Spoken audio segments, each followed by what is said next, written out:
Ready to go.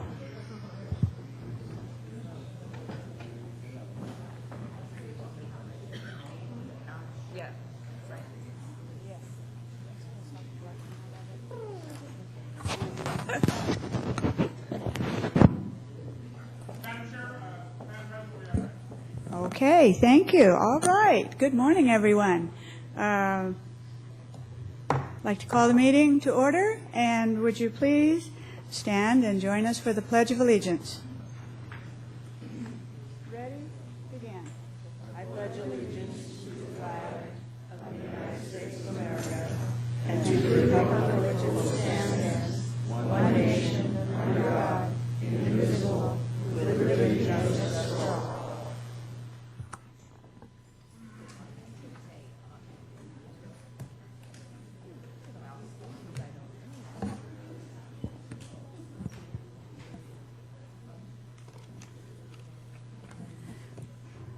I'd like to confirm we have a quorum. Everyone is here.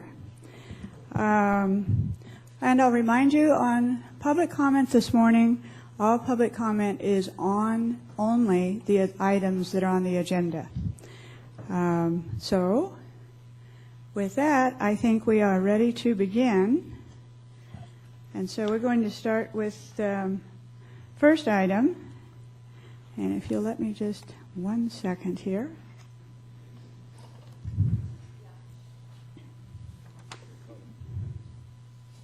Before we begin, I will first actually open the public hearing to receive public comment in support of or in opposition to the proposed rate increase, and receive any further written protests too. So if there are any other written protests, make sure before we close this session that you do turn it in so it can count. Okay? And would you like to comment before we get started, Mr. Carmel? Yeah, Madam President, let me just perhaps go over the procedure very briefly. So you know this is the continued public hearing on the proposed sewer and water rate increases, the protest hearing under Prop 218. We have Alex Handlers here today who's going to give a brief presentation regarding the rate increase itself.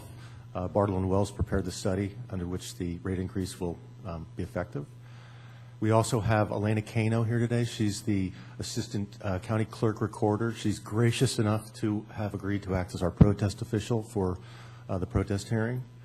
So we'll receive a presentation from Alex, and at that point, we'll actually start taking public comment. And it's important to note that protests will only be received through the close of the public hearing, at which point Elena will begin the tabulation process. At the close of the public hearing, we'll probably need a little break because there's quite a few ballots. If at that time there's not a final tabulation, we'll probably need to continue it until the end of the regular business agenda, at which time hopefully there'll be a final tabulation. We may need more time than that because there's quite a few protest ballots. So at this time, I guess we'll have Alex give his presentation, and then we'll follow with public comment. With public comment. Yes, thank you. Yes, Director Rice. Just a question real quick. Did we check the P.O. box this morning? Yes. Thank you. Yes. And the mailbox. Mailbox, P.O. box, all have been checked. Okay, and do feel free, as this gentleman did, just please, if you have your protest form today, before we do close this part of the meeting, make sure you just bring it right up as he did to Monique. Okay? Madam President, one other thing. For a valid protest to exist, a majority protest, it will require 50% plus one of the parcels protesting. The actual numbers are 1,969 protests for water and 1,915 protests for sewer. And then one thought to expedite the process, we may want to allow the protest official to start now in the adjacent room counting the ballots. She'll do a rough count to start with to see whether we're approaching the number required for a majority protest. And that'll allow her to get a little ahead of us, so we won't have a long delay, hopefully. Just something to consider. I don't see a problem with that because now that we've opened this hearing, and until we conclude, then you may still turn in your form to Monique. You could start, because she opens every envelope and checks it. And so, Ms. Kano, would you like to begin then? Okay, well, thank you. And you'll be working right in this room? Okay. Okay, so then the first thing we'll do is, we do have Mr. Handler here again today. Thank you for being here. And he will go again through and review the actual Prop 218 and what we're doing.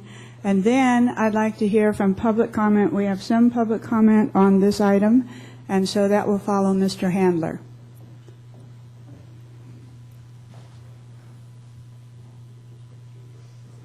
Great, thank you. Nice to see everybody.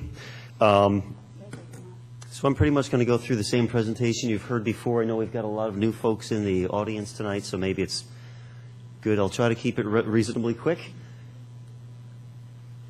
And I'll see if I can get this thing to work.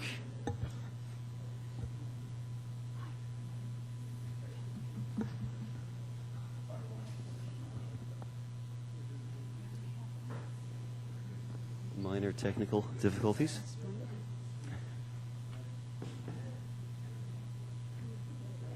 Oh, Okay, thank you. there we are. Great. So I'm going to just, again, give a quick summary over our key findings and recommendations from the water and sewer rate studies that we've been conducting. I'll give a quick background. First, go talk about the water finances and rates, then the sewer, and also show some detailed impacts on what the proposed changes mean to customers here in Cambria for different levels of use. A little talk about Prop 218, which guides the rate increase process, and where we go from here. Background, this is a community-governed public agency. You've got about 6,400 folks here within the community. You've got a substantial tourist population that comes in. When I look at the water and wastewater enterprises, the key thing is they're funded almost entirely by water and sewer rates. So those rates have got to be adequate to fund the cost of service, which includes operating, maintaining the facilities, the infrastructure, paying debt service, making necessary capital improvements over time. So what we did is kind of twofold. We developed some detailed cash flow projections, and we also took a closer look at the rate structure to make sure the rates fairly and equitably recovered costs from the full customer base. As far as the process, this goes back actually to 2014. A rate study was initiated, then temporarily deferred as the district focused on the emergency water supply. We came back late last year, did a bunch of analysis. We worked closely with staff, the ad hoc committee in November to make sure the final recommendations were, reflected the costs and were in line with the policy preferences of the district. Notices of a public hearing were mailed way back in November 13th, but alas, I'll take full credit for this. I had a wrong zip code in one area, so it was deemed preferable not just to hold the hearing on the 29th and call it a day, but give the folks an additional 45 days and continue the hearing over so there could be additional time to make sure everyone was duly noted and had time to get their protests in, which are now being counted. We had a board meeting on the 29th and kind of walked through this. I think we had a lot of other folks out at that meeting, so here again is the second continuation of the public hearing. If the rates go into effect, they would start on March 1st. Water, to understand the water rates, you have to understand what's happened with water use in recent years. Folks here know you're in a stage 3 water emergency since 2014.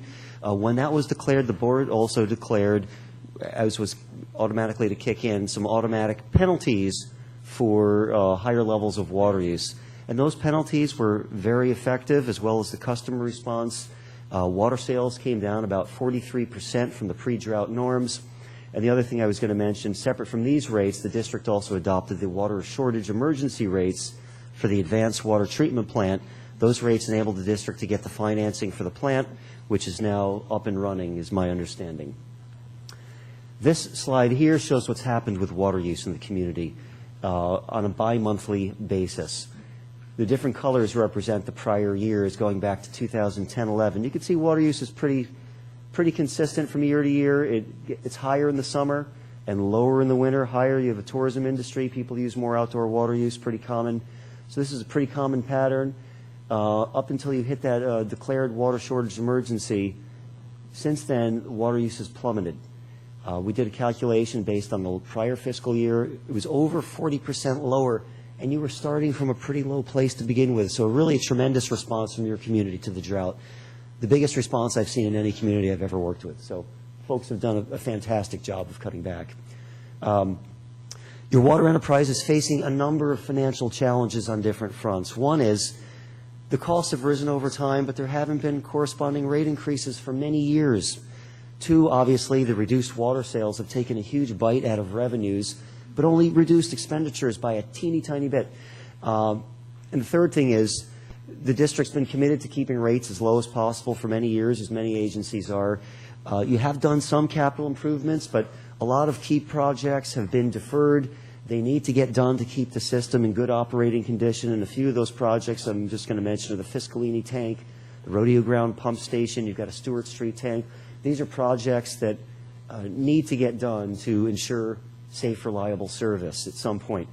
And that's what I was going to mention. Other than those emergency rates, the district really has hardly increased rates in about 20 years. So you're at a point now where your rates are substantially below the cost of service. And here is a long-term history of rates. The blue shows what the charge is for a customer using 4 units of water.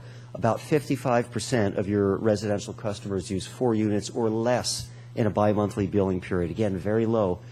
And you can see going back to 1993, the charge hasn't really risen that much. It's only risen a few times over 20 years. Had you taken that charge from 1993 and escalated at 3% a year, it would be a lot higher. However, 3% is not necessarily a fair representation of cost inflation for water and sewer utilities. Maybe it is for consumer price inflation, but utilities, which are very labor, capital intensive, other indices show that their inflation is closer to 5%. So I just kind of showed on here this dotted line where the rates would be if you used what's more considered inflation for utilities. I mentioned we developed some detailed financial projections. We try to build in the best, latest, greatest information we can, use slightly conservative assumptions for planning purposes. So just to walk through some of those assumptions so folks get a sense of what was built into this. It was based on the 2015-16 budget, which itself is a pretty bare bones budget. We assumed the end of the Stage 3 water shortage rate penalties at some point, but we also assumed that your water use would rebound a little bit from where it currently is and end up at 70% of the pre-drought levels as kind of a new long-term baseline. We did not factor in any growth. Although there are a lot of critical capital needs that the system faces, we accounted only for $1 million of debt financing for some of the most critical projects based on consultation with the district. We included $250,000 per year for annual maintenance, rehabilitation. It sounds like a lot, but for an agency your size, $250,000 really doesn't go that far considering all the pipelines, tanks, and facilities that you have out there. We used operating cost inflation at 4%, and we kept in the reduced costs for professional services. I know that was a focus of the district over the past year. Get those costs down, so that's baked into the future projections too. What are our findings? Not surprisingly, that you need some significant rate increases to restore the financial stability. And even after you get your rate increases in place, the recommendation is small, gradual rate increases each year to keep the rates in line with gradual escalation of costs. The next thing we did was took a look at your rate structure, and I'll show you the results of all this in a second. I want to show some observations. These are your current rates. They've been in effect since 2009. Folks pay a fixed charge, which has historically included the first 6 units of water for no additional cost with that fixed charge. That was reduced to 4 units as part of the emergency, the water actions taken by the district. The commercial rate's higher.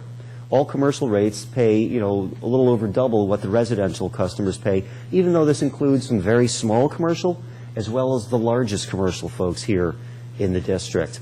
And then folks also pay usage charges. Again, none for their first chunk of units, but after that they start paying according to an inclining tiered rate schedule where the rate gradually bumps up little by little as people use more and more water. Now, these tiers might look fine, 20, 30, 40, 50, 60, 70, 80, but you don't have many residential customers here. By the time you get to the first or the second tier here, you've already gotten almost all your residential use there. So the tiers weren't necessarily meaningfully aligned with the water usage patterns that we saw from your residential customers. Over on the commercial side, it's a little different. You've got small commercial who pay that same fixed charge. Everyone gets the first chunk of units for free. Then they pay according to this inclining tier. It's not often we see tiered rates for commercial in the industry out there. You're not the only one that has it, obviously. A lot of folks do. But what happens when it's when you have a total tier thing like this, the small customers use their water here. The large customers blast through that, get all their water at the higher end, even if they're being super efficient, just by the nature of they're a larger customer. So those are just some of the observations that we sought to address in this. I already talked about all that. So what we came up with and worked through with staff, we looked at a number of different rate structure options and honed it as the process went, and I think came up with something that's very logical, it's very justifiable in the numbers, and it reflects the cost of service. We're keeping the fixed charge pretty low, similar to where it is now, $25.50 for a bi-monthly billing period. That means many of your customers are paying $12, $13 per month for water service, which is amazingly low considering the water supplier situation you're in. So we were able to keep that fixed charge low, but on the other side of the coin for the residential customers, you're going to have to start paying for every unit of water. This district can't afford to keep giving a ton of your water over 50% away for no cost. People should be paying for that, but they'll be paying, again, towards an inclining tier rate structure, not exactly the same as it was in the past, but it'd be lower rates for the first 4 units and step up if people get into that middle range. Again, this is the first one is over 50% of the water. This one is probably another 40-something%. This is only for the very highest levels at the top tier. So that's the change. The fixed charge stays low. That's going to benefit low users. Yes, they're going to have to start paying for some water use. On the commercial side, we're transitioning from a single charge where everyone pays $54 or so per month, regardless of the size of the customer, to what probably 99% of agencies in California have, where commercial customers pay based on meter size, with larger customers who put a lot more demand on the system, paying a larger charge in line with that additional demand they place on the system. So a small commercial customer gets a benefit of this. They're going to pay lower rates than they currently are. The largest customers are going to pay higher fixed charges. So a small office, instead of paying $54, is going to see their fixed charge go down to $25.50, same as it is for a residential customer. They have a similar demand profile. As you get to the largest customer, which could be a large hotel, restaurant, something along those lines, the shopping center, that's going to be a higher charge. People aren't going to like paying more, but I'll tell you from working with many, many agencies around California, these are still very low fixed charges compared to most of the agencies I work for. On the commercial side, though, all customers also are going to have to start paying from the first unit of service. You can't afford to keep giving away a lot of units for free with that fixed charge. Commercial is going to pay uniform rate, though, which is the most common way. It's in California. That way there's no one can charge. It's unfair for large commercial customers versus small commercial customers, the way the tiering system works.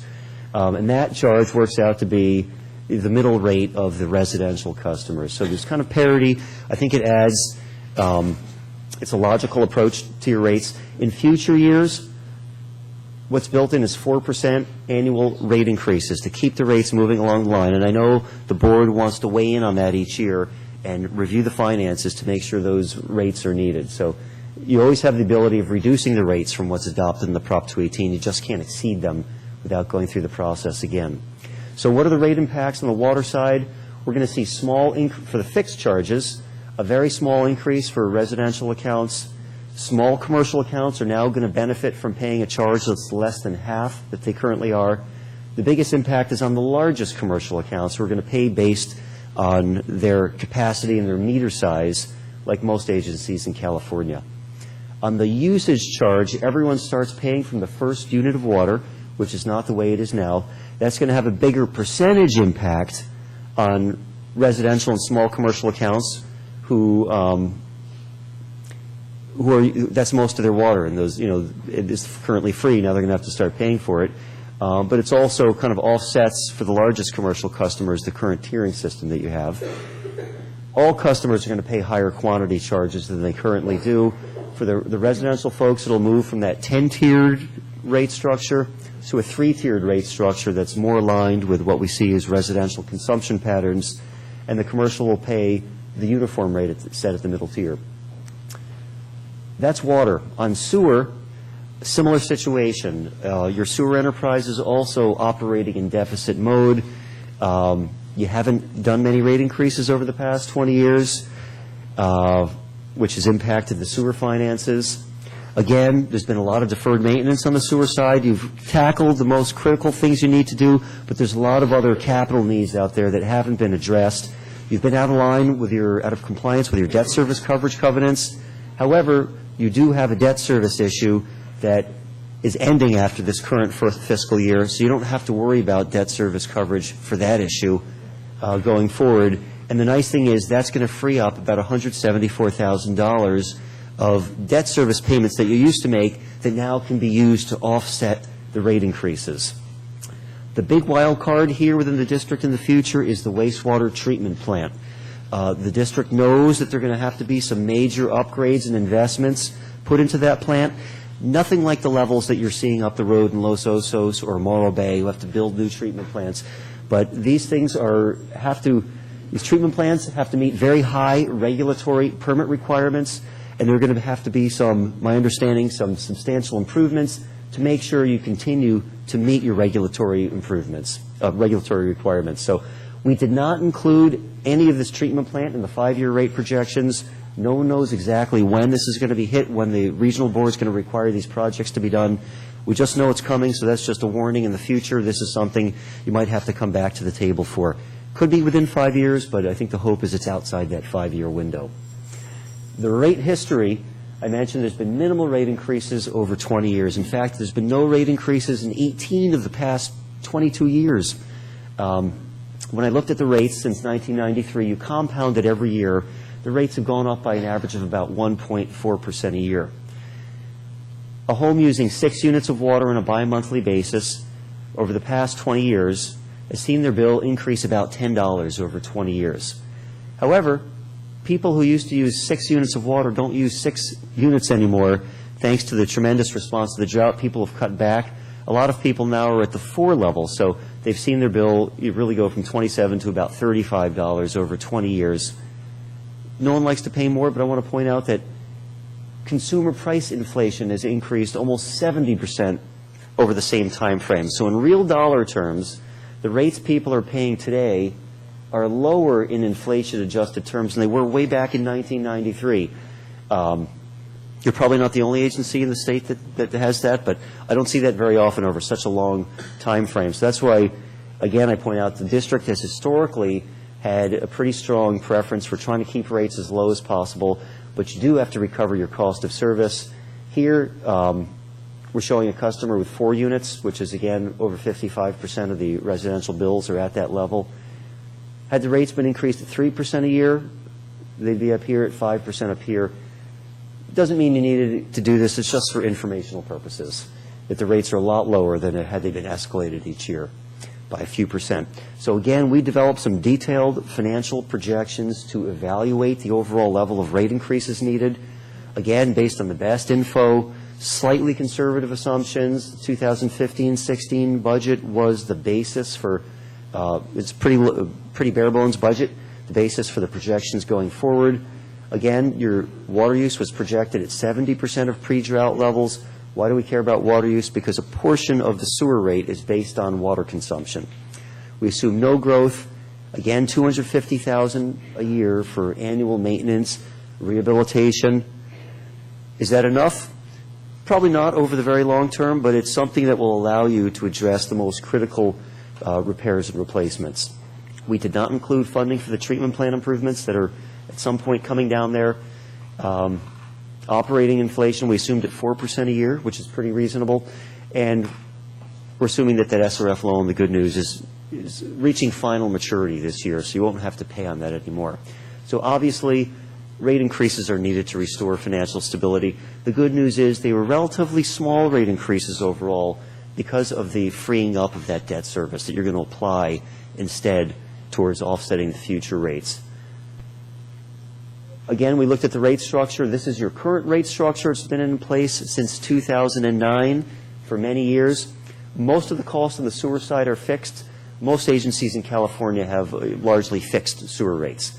Your sewer charge, $65 per bi-monthly billing period, so that's about a little over almost $32.50 per month. All residential and commercial customers pay that same fixed charge. That includes the first unit of water use at no additional charge, and beyond that there's a charge of $1.94 for each unit of metered water use. So everyone pays the same.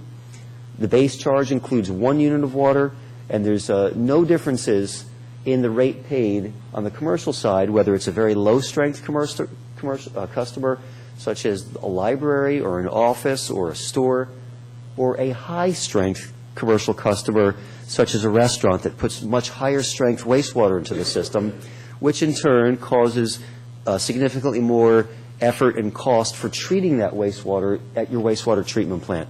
So most agencies in California have commercial rates that vary based on wastewater strength.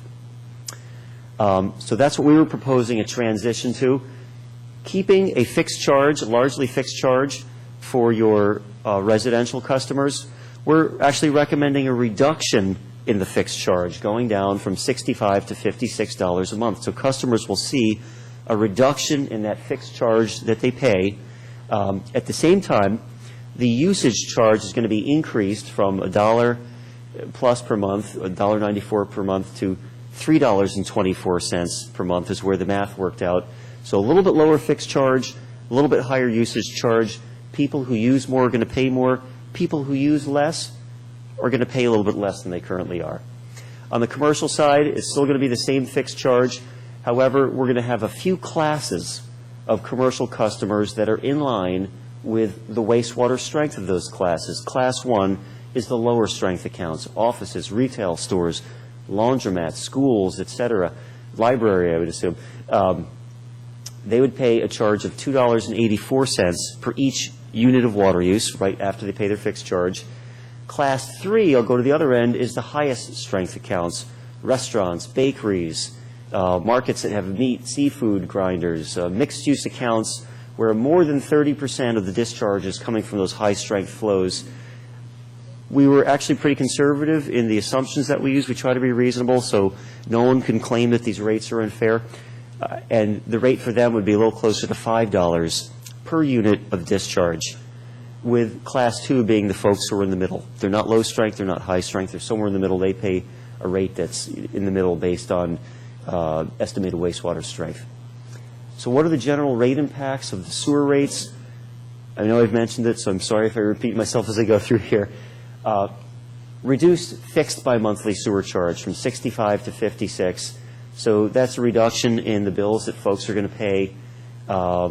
Low-use customers, who that constitutes almost all their bill, are actually going to see a decrease in the sewer rates that offsets some of the increase in water rates.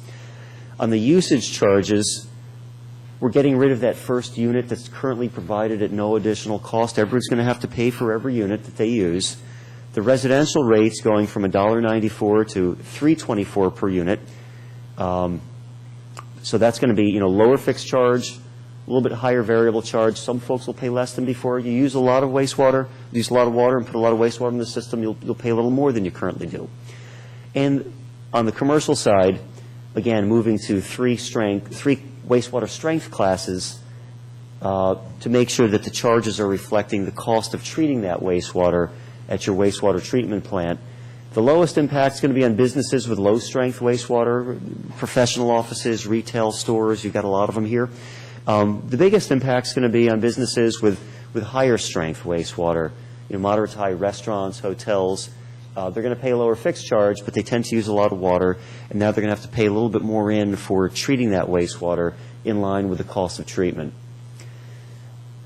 So the next slides kind of summarize the impact. We try to show what does this all mean to your ratepayers overall. And we try to factor everything in. So there's a lot of different charges that get paid Sorry for throwing a big slide full of numbers up here. No one likes to see that. But currently, the top part shows the water charges. People pay that fixed by, this is for someone using 4 units of water every 2 months. Again, that's, when we looked at the data, it was about 55% of all the customers were at or below this level of the bills. So currently, folks pay a fixed charge.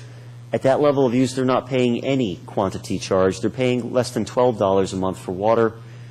They're also paying the emergency water supply charges. So their water bill currently is in the range of $43. Again, this is a moderately low-use customer. I'm sure a lot of folks here are in higher levels. On the sewer bill, the same level of use would equate to a bill of $65 fixed charge plus a little less than $6 in the variable charge, a little over $70. So the total bi-monthly bill would be about $114. We're talking about a monthly charge of $56.85. Many agencies I work with have sewer charges that are above this alone, a fixed charge. What we're proposing, this is for next year's rate that would kick in as soon as March 1st if everything went through. Folks would still pay a relatively low fixed charge. Now they're going to have to start paying for every unit of water, which bumps up the water charges, the water consumption charges here. The emergency water supply charges would be the same. You do have some temporary, this doesn't include the temporary water supply charges for the cost of the operations of the facility. This is the buy-in for the financing and funding of the facility itself. And so the water bill under proposed would be $70.50, so it's quite a bit higher. On the sewer side, the fixed charge goes down from 65 to 56. The quantity charge would go up from less than 6 to about 13. So the bill would actually come out for this level of water use, again, 55% of the bills, a little bit lower than it currently is. So you add it all together, folks would be paying less than $140 a month for water and sewer service, a little less than $70 a month, $140 bi-monthly, about $70 a month. So the overall increase works out to be, it's going to be a little over $25 for the bi-monthly water bill, about $13 per month for these combined increases for 55% of the bills. We also ran the numbers for customers using a little bit higher levels of water use. When you get up to 6 units of water for every 2 months, that's 75% of your residential bills are at or below this level of use. I won't walk through all the numbers. I'll just point to the bottom line. These folks would see an increase of $135 and change to $168 and change. The increase is $33 every 2 months, or $16 and change on a monthly basis. And again, this is the first increase in about 7 years. And here's a customer using 8 units of water per bi-monthly billing period. By here, you're getting to 85% of the residential bills. They'd see bi-monthly impact of $40, a monthly impact of about $20. No one likes rate increases, but even with these rate increases, your rates are going to be very reasonable compared to many other agencies out there because you're starting from a low place. So these are increases off what's starting as a relatively low rate basis. So we did some surveys. Everyone always wants to know, how do we compare with other folks out there? This is only for informational purposes. My take is it almost doesn't matter. Everyone's got to fund their own cost of service, but still everyone likes to see this. So we will go through. This first set of charts assumes that folks at every agency use the same levels of water. So we're comparing a customer here with 4 units of bi-monthly use across all agencies. The reality is people use different amounts in different agencies, and with the water conservation cutbacks that your community has kicked in, you're using less water than most of the other communities out there. So it's almost like you're comparing your bill at your level with an artificially low level of use compared to some of these other communities. But we'll compare it across the board, everyone using 4 units of water. That's about 50 gallons per day. Currently, you have all your charges together. You're kind of in the middle of the pack. With the proposed rates, yes, it's an increase, but you're higher than some, but you're lower than many others. And many of these other agencies have already adopted multi-year rate increases or are in the process of looking at rate increases. So we're kind of showing your proposed rates against their current rates. Everyone else is going to be increasing as well. A lot of folks dealing with the same situation that you are. Again, here's the customer using 6 units of water per bi-monthly billing period. 75% of the residential bills are at or below this level. Currently, you're right in the middle of the pack.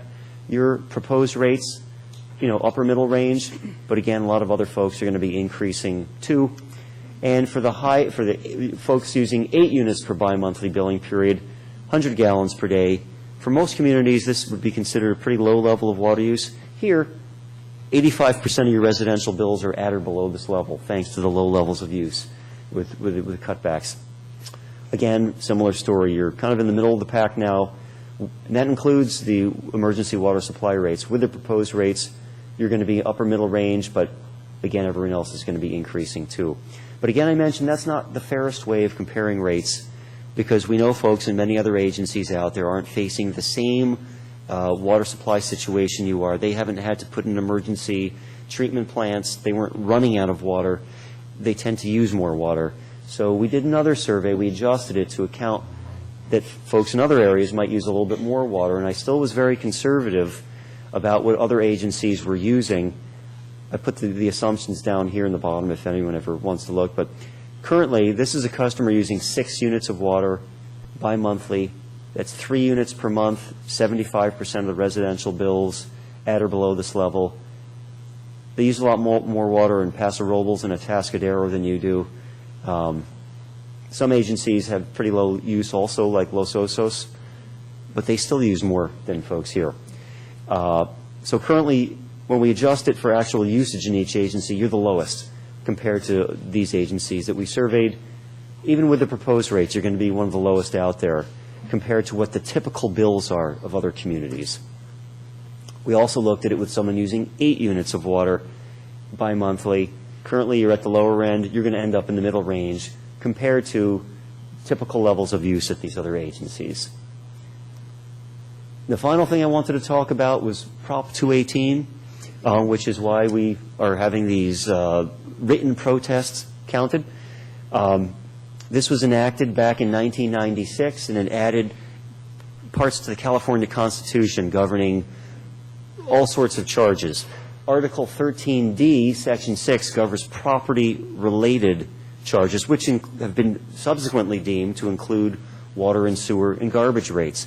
So there's 2 types of requirements you have for raising rates. One is you have to follow the procedural requirements, which you have, and 2 is the rates have to meet the substantive requirements. And I'm going to go through those because there's been a series of evolving court cases that have kind of furthered the public's understanding of what Prop 218 is supposed to mean. So the procedural requirements, you did that. You mailed notices to all the ratepayers of the public hearing.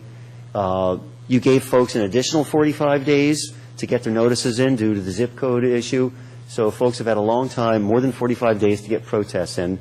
And the rate increases are subject to majority protest. This is not a vote. It's not meant to be a ballot. Water and sewer is about recovering cost of service. So Prop 218 specifically exempted water and sewer rates from voting requirements that there might be for sales taxes.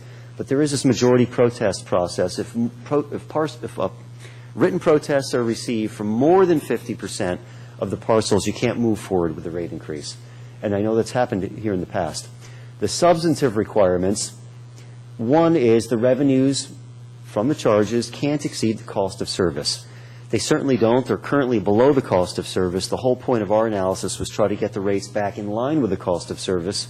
And we have financial projections, and the district provides audited financial statements every year demonstrating compliance. 2 is that the revenues can only be used for the purpose collected. And again, you've got a whole audits independently audited each year. You have a budget process you go through. Your water and sewer rates are only used for the purpose for which they're collected. In fact, they've been subsidized a little bit in recent years by separate funds that the district has. The amount of fee can't exceed the proportional cost of service attributed to the parcel. The courts have recognized that there's no single correct way of doing rates. It's not a perfect science, but you have to be reasonable, and you have to use reasonable assumptions in assigning costs. So we've done that in our analysis. We calculated rates from the ground up to make sure they were fair, and we designed them to make sure they're equitably recovering costs from everyone, understanding different people may have different interpretations of equity, but you have a solid basis for these rates. And finally, the fees can only be charged if the service is used or immediately available to the property owner. And the good news is you're only charging these water and wastewater rates to properties that have voluntarily connected to the water and sewer systems. You're not charging them to vacant property.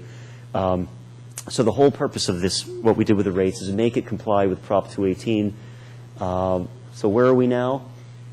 I always like to mention the rates are a balance of competing objectives. There's no single correct answer.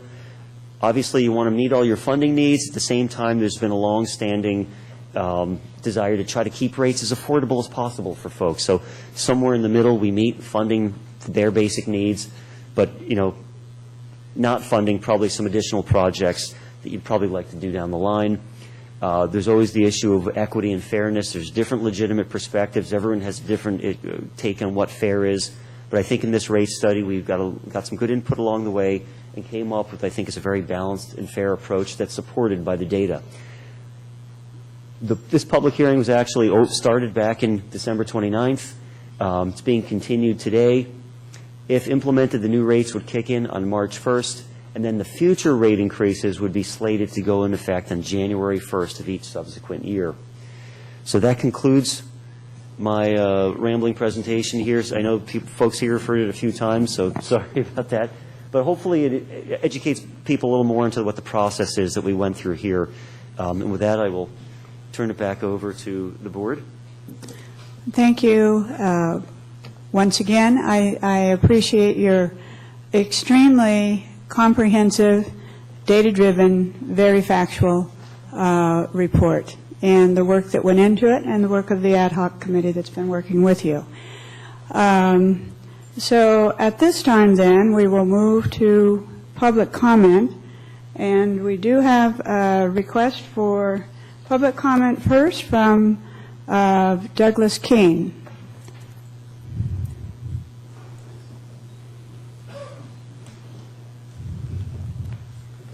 Good morning, Madam President, board members. Looking at the website, which has a little dust on it, needs some repair, I found that one of your duties, or at least one of your goals, is to provide economical water service. Understandable.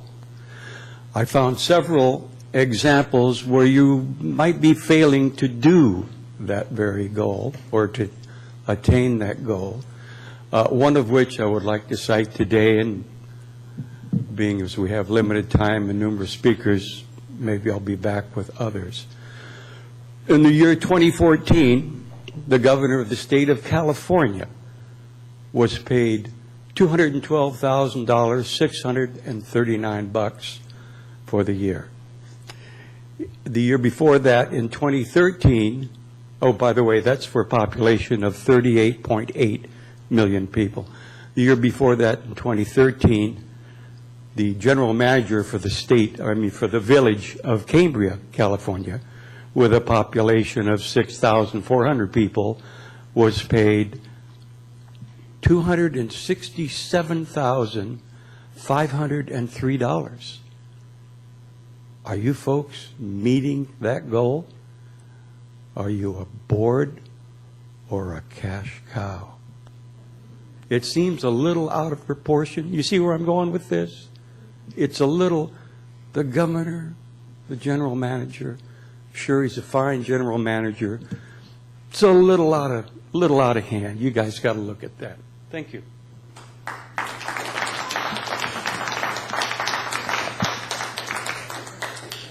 I'm going to ask again on the applause, when people have public comment, that everyone be treated fairly. So with that, as long as you're willing to applaud for everyone sharing their own personal opinion, that's fine. But we don't want it to turn into this kind of popularity thing. And it's not to comment on your public comment whatsoever. But I would just like for us to keep this in mind. Next, we have a public comment from Lisa Tansman.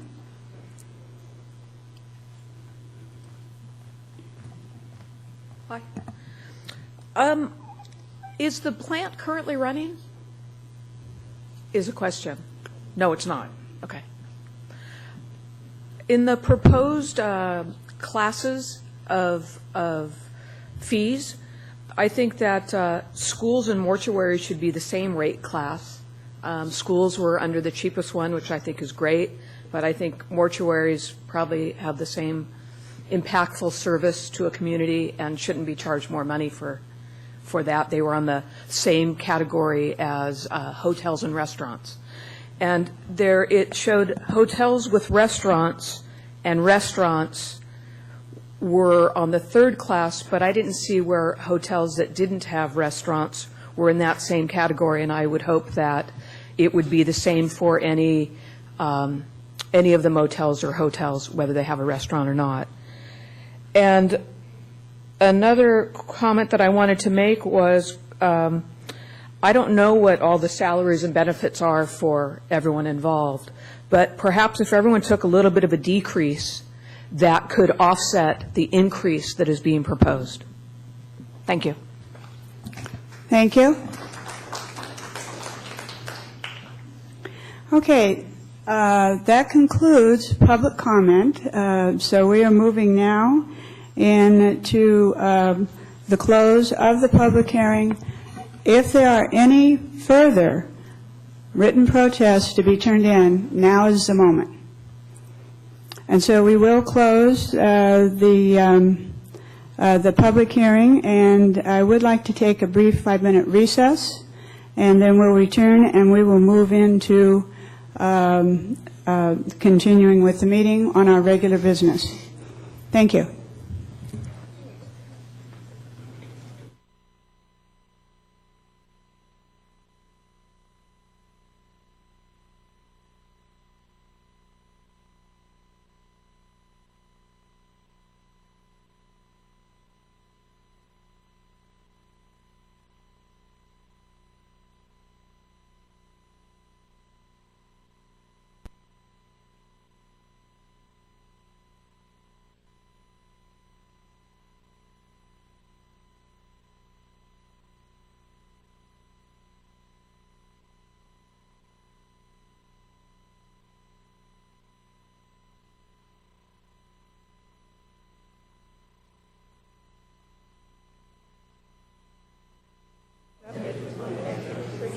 Oh, okay. Okay, I'd like to ask everyone to please take their seats, and we will continue.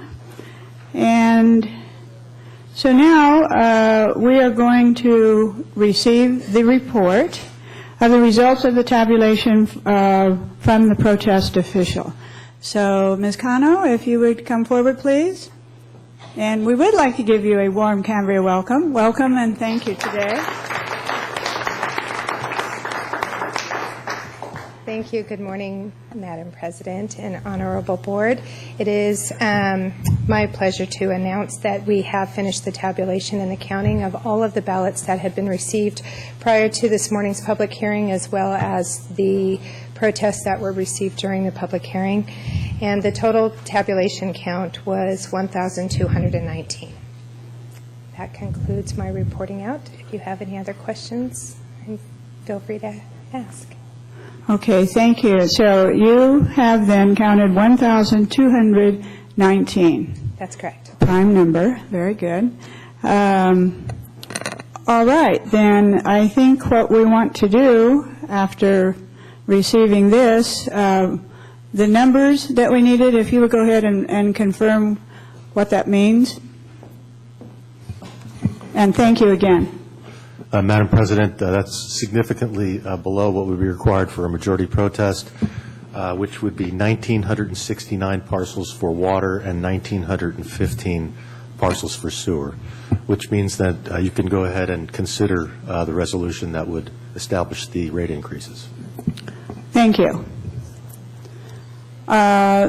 Okay, from the board, do we have a comment or motion? Director Sanders? Madam Chair, before we get to the business of adopting the resolution, I'd like to clarify something that was said during the public hearing. A gentleman reported that the general manager's salary is, if I wrote it down correctly, $267,573.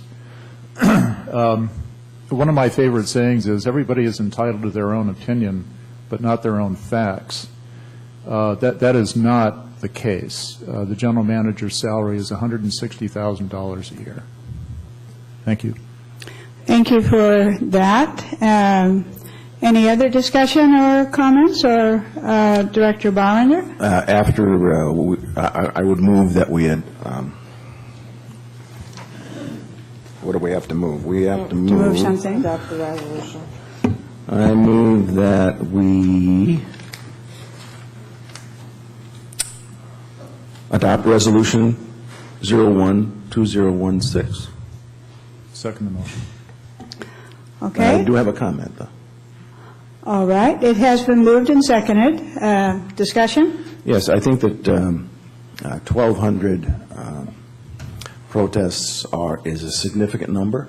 I don't think that we should ignore those people.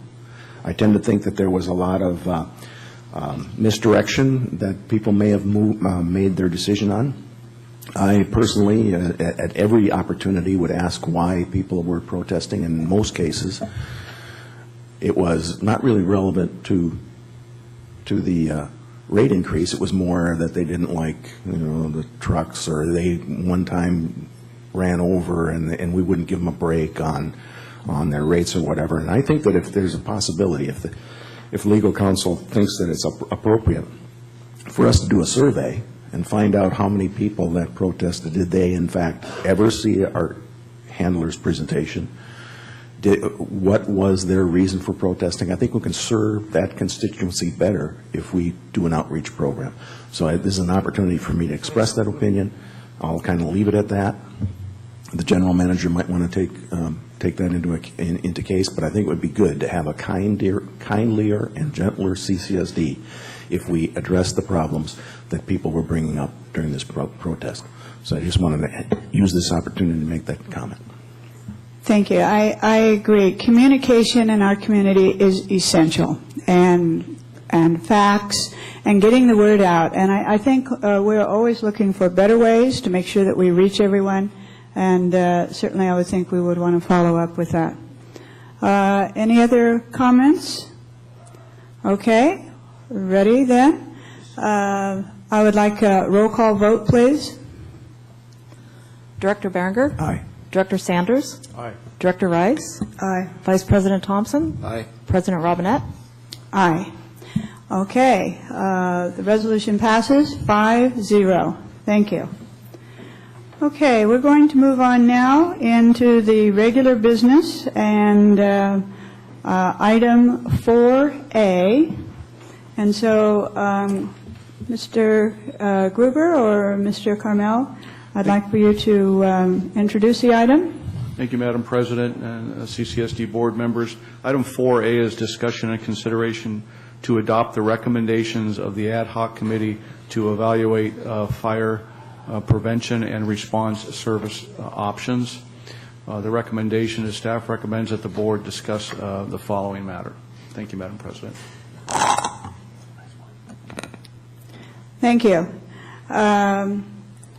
I think at this time, before we discuss the matter, certainly from the ad hoc's work, we would like to then, I think, share the findings. And so, as you know, Vice President Thompson, or many of you know, has worked continuously with this over the last several months. In fact, and also with Mr. Cliff, who then did have need to leave us in October, so I joined that ad hoc, and we have met with many, many people and have not rushed on this, have given extremely careful consideration to hearing people, to looking at how, how we would best benefit everyone that is involved. And we're all stakeholders in this one. So, Vice President Thompson, I'll let you go ahead and begin. Thank you, President Robinette. And I'm sorry that Mr. Clift is not here today, because he did spend a lot of time with the work of the ad hoc committee. Just briefly, as you recall, last March we received a report from the San Luis Obispo County Grand Jury, which called upon us to take a look at the the issue of the fire department and had a number of recommendations that were addressed during the course of the committee's review. Generally speaking, we had several meetings with the community. We heard from probably, well, at the meetings, I think we had probably more than 100 people in attendance, about half of whom spoke and expressed their opinion. We also had a lot of feedback from constituents, from folks on both sides of the issue, and so we took all that into account.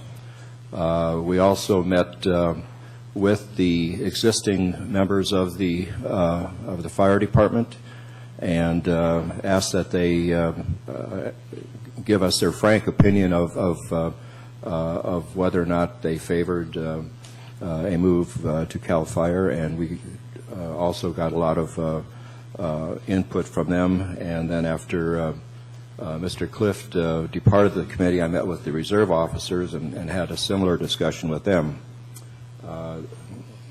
Then when Mr. Clift left the committee and President Robinette joined in the review, we had meetings with CAL FIRE, and we also asked that our budget person, Mr. O'Reilly, meet with the CAL FIRE budget people to get a sense as to what the cost impact would be for a switch to CAL FIRE.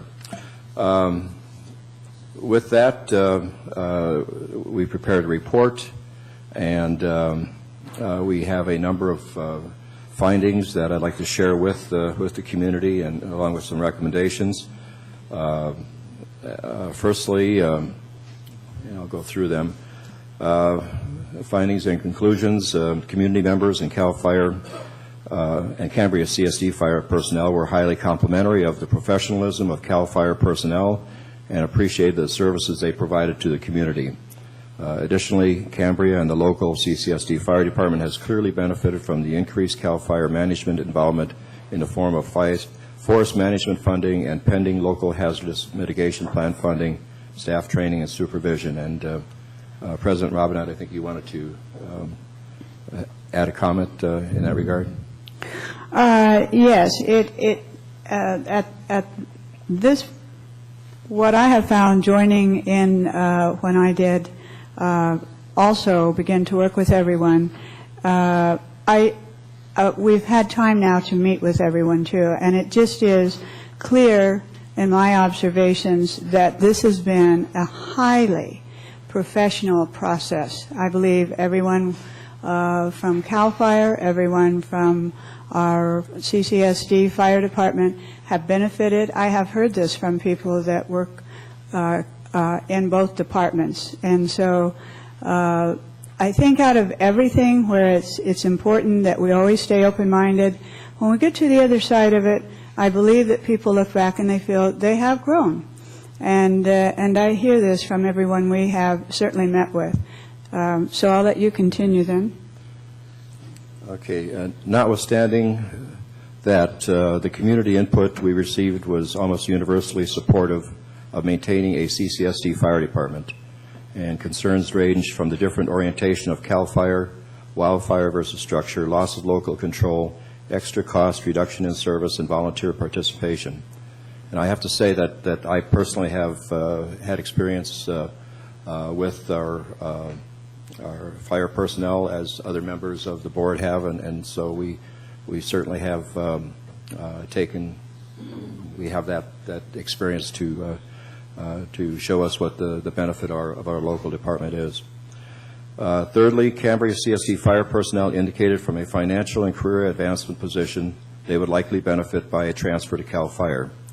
However, all opposed a transfer to the state agency based primarily on what they described as quality of life issues.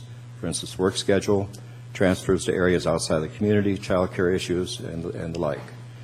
They also indicated that the community benefited from their knowledge of the area, awareness of citizens at risk for medical needs, and relationships with North Coast Ocean Rescue and Cambria Emergency Response Team volunteers, both supported by the CCSD with budgeted funding. And finally, a financial analysis conducted jointly by fiscal staff of CCSD and CAL FIRE determined that based upon current estimates, an agreement with CAL FIRE would cost up to $145,000 more than the amount currently projected for the CCSD Fire Department. And the $145,000, as pointed out by Ms. Tanner in her article yesterday, was based upon the fact that under a contract arrangement, CAL FIRE would budget at that top step, and so any contract would likely be less than that, but that would be the projected figure based upon that budget requirement. And this is primarily due to labor costs, which could go even higher depending upon ongoing state and CAL FIRE union negotiations, costs which would be passed on to local contracts. Therefore, the ad hoc committee recommends. First recommendation is that the CCSD thank and acknowledge CAL FIRE for providing outstanding interim management services to this community during the period of this fire service examination. We value their local collaboration and partnership. Okay, the second recommendation is that the CCSD board affirm its intention to maintain the CCSD Fire Department based upon its examination of the fire service cost issue and the support expressed by a great many Cambrians. And third recommendation is that the board direct the general manager to proceed with the search for a permanent fire chief by utilizing a professional recruitment firm in order to secure a highly qualified fire chief and execute a contract not to exceed $30,000. Additionally, hire said chief to allow for a smooth transition period prior to the termination of CAL FIRE management contract on July 1st, 2016. Then the grand jury report also recommended that there be continued discussions with the healthcare district in order to determine what opportunities there were to integrate and coordinate activities. And so we are making that a recommendation with the goal of effectively reducing administrative costs and improving services. And then finally, additionally, a part of the grand jury report that the CCSD and Fire Department develop a plan for updating fire equipment and establish a replacement fund for such equipment. And then that the grand jury be provided with a copy of this report. And that concludes my report, ma'am. That concludes our findings, and before we move to a vote on this, we have public comment. So we'd like to hear. We have two people that would like to no, let's see. We have three, and so on public comment first, we're going to hear from Jerry Wood. Good morning, President Robinette and board. I have been requested by Bill Canoop, who has severe medical problems, cannot attend. So he wrote a letter to the board, which I have given copies to Monique so you'll have the hard copies. And be advised that this letter was written February 4th prior to the public presentation of your recommendations. The letter reads, February 4th, 2016, President Robinette and CCSD Board of Directors. I have asked Jerry Wood to read this letter since I am unable to attend due to a health issue. I want to thank the board, especially the Fire Ad Hoc Committee, for their due diligence in this important matter. I would like to take this last opportunity to state my professional and personal plea for that the Cambria Fire Department remain local. I believe that the facts have become self-evident that with your own research and testimony before the board, the importance of having men and women committed to our fire department for their careers cannot be understated. My thanks to the board and the many varied tasks that you are charged with and the excellent way you accomplish these difficult problems. Sincerely, William E. Canoop. And on my, just to say from coming up again, I totally concur with Bill's statements. Thank you. Thank you very much. Next, we have, let's see, Bob Putney's on two of these. Okay. Next is Christy Jenkins. There she is. I couldn't see you. So it's a little Vertically, yes. Yes, you are standing now, right? That's not Jeopardy. I don't have my box. Welcome, Christy.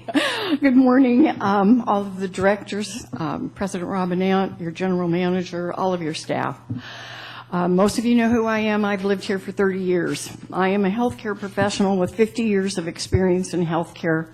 I've taught for 14 years at Hancock in fire and public services. I also taught at 5 years at Cuesta in health occupations and services. And I am a trustee on the Healthcare District Board for 8 years, and I'm currently serving as the president.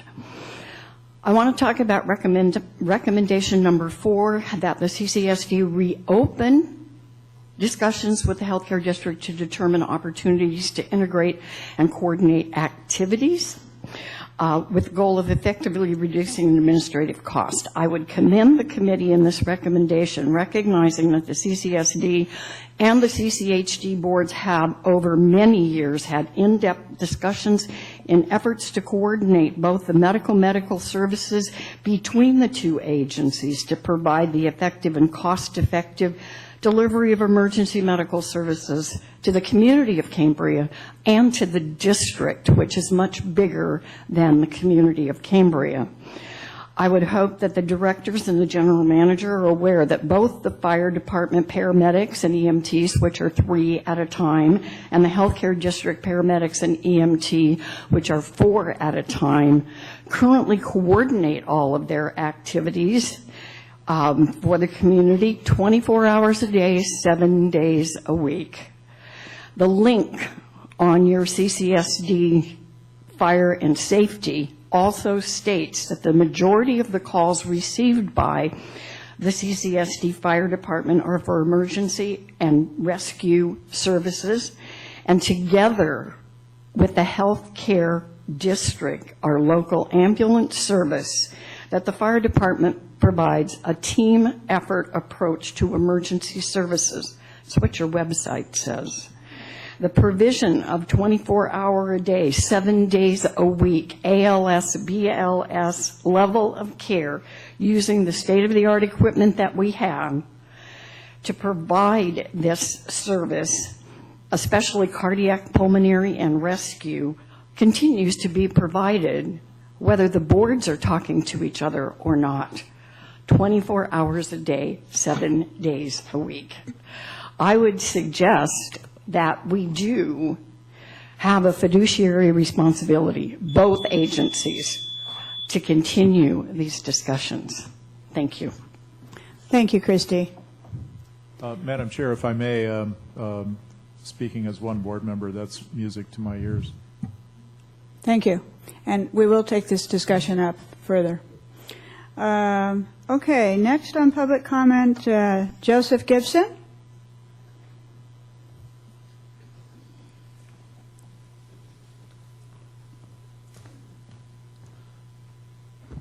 Good morning, ladies and gentlemen of the board. My name is Joseph Gibson. On behalf of the Cambria Professional Firefighters Association and the International Association of Firefighters Local 4635, I'd like to say that we agree with the findings and support the recommendations of the ad hoc committee in the report on fire prevention and response service options. Thank you. Thank you. Okay, that we have also Bob Putney.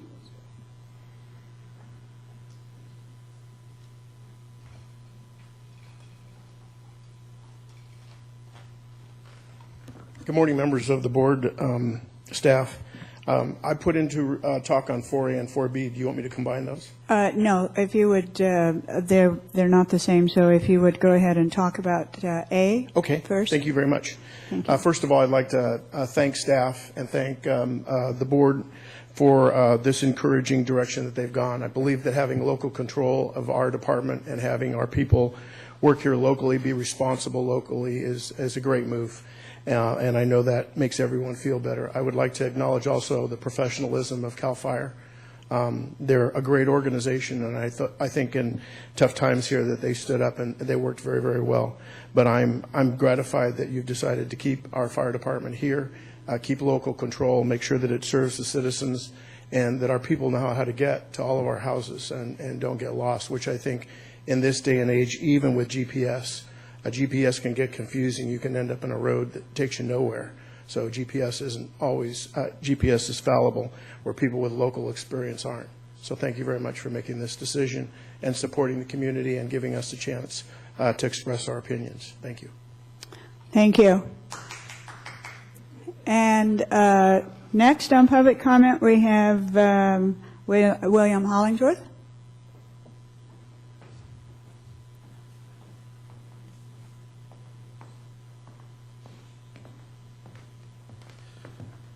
Good morning, William Hollingsworth, paramedic and captain with the fire department. Historically, when things like this come up, we try to always speak to this from a unified union standpoint and come in off duty and try to express the opinion and desires of the people that we work with. However, after discussing with all of the employee group, we all collectively felt that it was important enough that myself, being the senior member of the agency at this point, come forward and express not only the support of the direction from the ad hoc committee, but then also just an echo a sentiment that I've heard many of you already discuss, and that's the appreciation of the extreme professionalism of not only how it was completed, but also that of CAL FIRE specifically and the management they provided during this time period. For the last 8 months, there's obviously been a little bit of confusion and just lack of direction. We didn't know where it was going to go. We didn't know what the report was going to come out and say. And although we may all have our own opinions about what that's supposed to be, all of that is irrelevant to how well CAL FIRE did and how well they did and come in and provide that service for us. I've had the opportunity of working for a number of agencies now in my 24 years, and I have never in my experience worked in an area where two different agencies worked better and closer together. And I think you can talk to most anybody in this unit, in this CAL FIRE unit, in this area, and find that same sentiment. The close working relationship we have specifically with Station 10, the CAL FIRE station here, in my opinion, is unsurpassed. You could look at other places in the county, they work closely together, but our closeness and how we work together here, it again just surpasses that. And that was echoed in the management style and how Chief Reeder and specifically Chief Shalhoub came in and provided those services to us for the last 8 months. They obviously could have come in here with an iron fist and just dictated policy, and that's not what they did. They came in and supported us. They provided direction and change as appropriate. What they did provide was excellent, and we have zero complaints about that at all. And many of the things that they brought in are things that we have changed and updated because we all have the opportunity to improve. So specifically to Chief Reeder, the interim chief of the unit, thank you from our agency. What you guys have provided management-wise has been indispensable. And he's not here today, but Chief Shalhoub, who came into a very difficult situation, approached this from the most appropriate way possible, and we have the utmost respect and appreciation for what he provided, not only in a service to you and coordination, but then as management and direction for us. So thank you. Thank you very much. I think my time's up now. Is that what that means?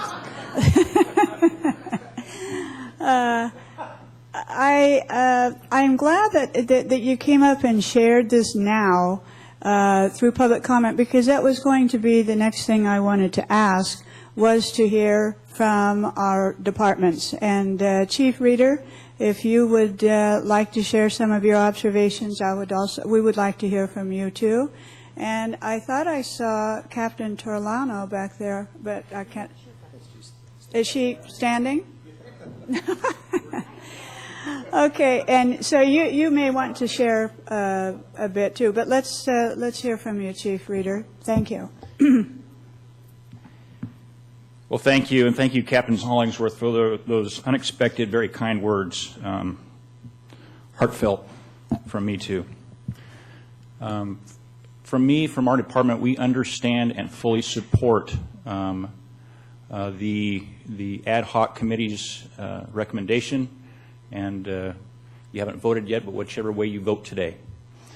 It has been our honor to serve you and your department for the last 8 months, providing management for your department, working closely with you, with your staff, General Manager Gruber, and most importantly, I think the relationship that has strengthened over that last 8 months with your folks on the ground doing the work every single day in your fire department. It has been truly an honor to nurture that relationship even better than it was before, and I am certain that that will continue. Regardless of your decision today, we will remain engaged until you go through the next process. And again, it's just been our honor, and we look forward to our continued close working relationship here in the Cambria area. Thank you. Thank you, Chief Reeder. We're going to hold the applause because definitely we're all going to come back together on this. I just want to hear from some of the representatives from both departments, and I'd like to hear now from Captain Tolano. Good morning, everybody. I wasn't prepared to speak today, but I'm happy to. I just wanted to echo the sentiments that Captain Hollingsworth and Chief Reeder said already. We can't be more grateful than the service that CAL FIRE has provided us, their leadership, and everything that we've learned over the last 8 months, I believe it's been. We are definitely a better department today than we were before they came in, and we are going to continue down that path. They're going to set us up for success, and we are all very excited about the future and what it holds, and hopefully some joint efforts with our ambulance brothers, and we're continuing a close relationship with CAL FIRE, which we already have, and I just wanted to thank you all. Thank you. I would say you were quite well prepared, and it is truly what I've been listening to, and it is everyone speaking from the heart. And so I thank you for that, too. I also would like to thank everyone at this time. We have no other requests for public comment, but I would like to thank everyone in this audience, because what we've done with everyone's openness, with our general manager's support, with the work of the ad hoc, with everyone involved, we have truly come to a place better than we started out. And I think the relationship with CAL FIRE, the relationship with our department is stronger than ever. And you can hear it. And much of it has to do with everyone sitting here and the support that you've all given to this. So at this time, I would like to give those speakers a fine round of applause and a thank you.